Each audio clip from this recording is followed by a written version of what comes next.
तो लाइव में भी ट्यूनर लगना शुरू हो गया। हमारे जितने इंडियन सिंगर्स हैं वो लाइव में जो लाइव सिंगिंग कर रहे होते हैं उस पर भी ऑटो ट्यूनर लगाते हैं अब।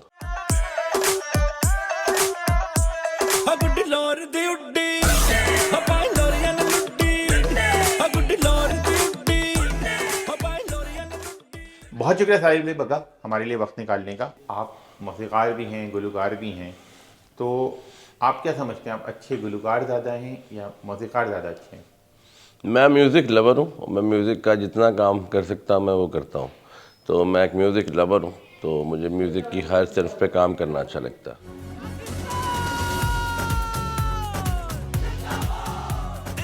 तो आपकी शनाख्त एक बड़ा हिस्सा कौमी नगमों से मंसूब है।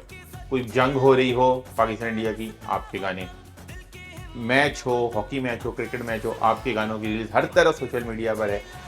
नहीं, मैं ये समझता हूँ, देखें कि मैंने जैसे ड्रामा इंडस्ट्री में काम किया और फिल्म इंडस्ट्री में काम किया, हर जगह पे मेरे गाने हिट और मैंने ट्रेंड चेंज किया एक जाके।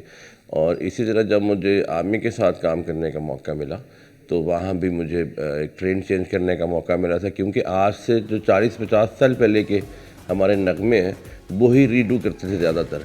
तो ये इनिशिएटिव मैंने ही लिया था कि मुझे नए बनाने चाहिए, तो मैंने बनाए। तो वो एक जॉनर है, नेशनल जॉनर जो है नेशनल एंथम का, तो वो अल्हम्दुलिल्लाह मैं सबसे बेहतर करता हूँ। आपने एक ऐलान किया था जब अरिजीत सिंह ने कहा कि आज के बाद वो प्लेबैक सिंगिंग नहीं करे, तो आपने कहा था मैं भी एक अनाउंसमेंट करने अरे वाला मेरा अनाउंसमेंट का कोई ऐसा वैसा कोई है नहीं।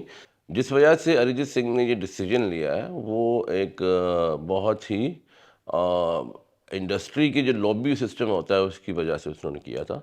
तो हमारे इंडस्ट्री में भी आपको पता है हर काम में कहीं ना कहीं तो लॉबी सिस्टम चल ही रहा होता है।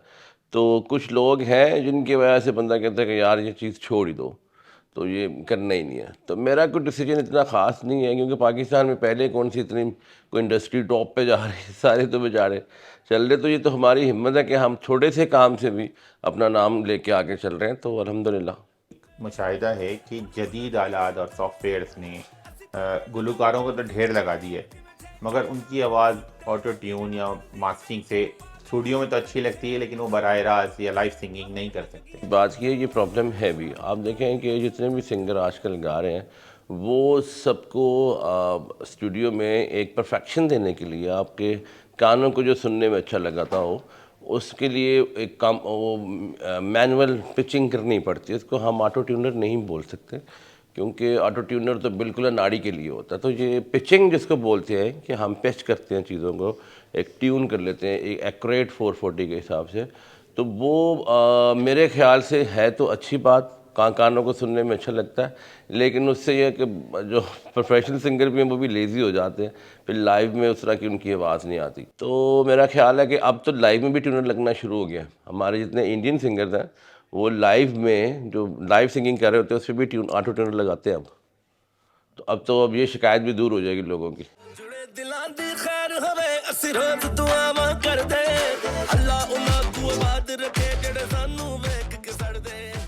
पाकिस्तान में बहुत सारी ब्रांड्स ने अपने म्यूज़िक प्रोग्राम्स किए। अगर इन सारों को देखें तो म्यूज़िक कमर्शलाइजेशन तो हमें बहुत ज़्यादा नज़र आई है। मैं जो समझता हूँ कि ऑक्स स्टूडियो है या नेस्ट कैफ़े बेसमेंट है या और म्यूज़िक के जितने भी प्लेटफॉर्म आए हैं वो पाकिस्तान म्यूज़िक इंडस्ट्री के लिए अच्छे हैं। क्योंकि देखिए सबसे बड़ी बात ये है कि आप हिंदुस्तान में देखें अगर, तो बॉलीवुड जो फिल्म इंडस्ट्री है उसकी वजह से बहुत सारे सिंगर्स आए हैं हमारे यहाँ पे। अगर फिल्म बनती भी थी कभी तो उसमें ना तो सुल्तान राही साहब ना शान साहब गाने ही नहीं गाते थे। तो 50 साल की जो हिस्ट्री फिल्म की हमारी पिछली है उसमें हीरो ने गाना ही नहीं गाया, इसलिए प्लेबैक सिंगर ही नहीं बने। मीडियम्स है म्यूज़िक के, कोक स्टूडियो या क्या कहते हैं नेस्कैफे बेसमेंट, ये इनकी मेहरबानी है हम हमारे यहाँ पे सिंगर्स को चांस मिलता है गाने के लिए। फ़न सरहद से मावरा होता है। लेकिन आपने पिछले दिनों एक बयान दिया कि जी हम शादी ब्याह पे पाकिस्तानी गाने बजाने चाहिए, भारतीय गाने नहीं बजाने चाहिए। या वो मैंने इसलिए कहा था कि जैसे कोई भी छोटी सी बात होती है इंडिया पाकिस्तान की, एकदम हमारी चीज़ें बैन कर देते हैं। हमारा वो जो है स्पॉटिफाई हमारे इंडिया में नहीं चलता, इंडिया का हमारे यहाँ फिर भी चल रहा होता है। तो हमारे गाने इंडिया में अगर बैन कर दिए गए हैं तो हमें भी तो करने चाहिए ना उनके। हमारे म्यूज़िक इंडस्ट्री को इज्जत देनी चाहिए ना। हमने तो नहीं उनको बैन किया था, उन्होंने हमें बैन कर दिया, तो हम पहल तो उन्होंने किया है। तो हमारे अवाम जो हमारे लोग हैं, हमारी गवर्नमेंट को हमारा साथ देना चाहिए। आखिर में ये बताएं, पाकिस्तान आइडल आप देख रहे हैं, सुन रहे हैं, क्या राय है आपकी इसके बारे में? यार मैंने तो बहुत सपोर्ट किया है इनको। हालांकि इतने ऑडियंस पाकिस्तानी एक्टर सिंगर्स इनके पीछे पड़ गए थे। पाकिस्तान म्यूज़िक इंडस्ट्री को नए सिंगर मिलेंगे इंशाल्लाह। मैं शुरू कर रहा हूँ विनर्स 5 के नाम से। अब गज़ल वाले को आप कहते हैं पॉप गाना सुना है, जिसकी आवाज़ पॉप है आप उसे कहते हैं कि फोक सुनाओ, तो ये नहीं होता।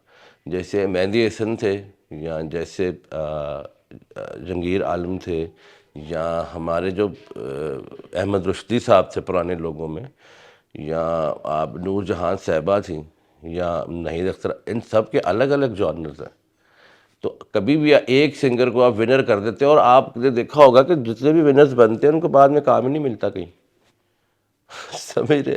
जितने भी हमने देखे, पुराना 10 साल पहले पाकिस्तान आइडल हुआ था, तो उसमें जो विनर था उसको आज तक नहीं पता कहाँ पे है वो विनर, कहाँ कैसा विनर है कि जो जिसको बाद में काम ही नहीं मिला, ना किसी ने उसको सिंगर शोज़ पे बुलाया, ना किसी ने उसको फिल्म का गाना गवाया।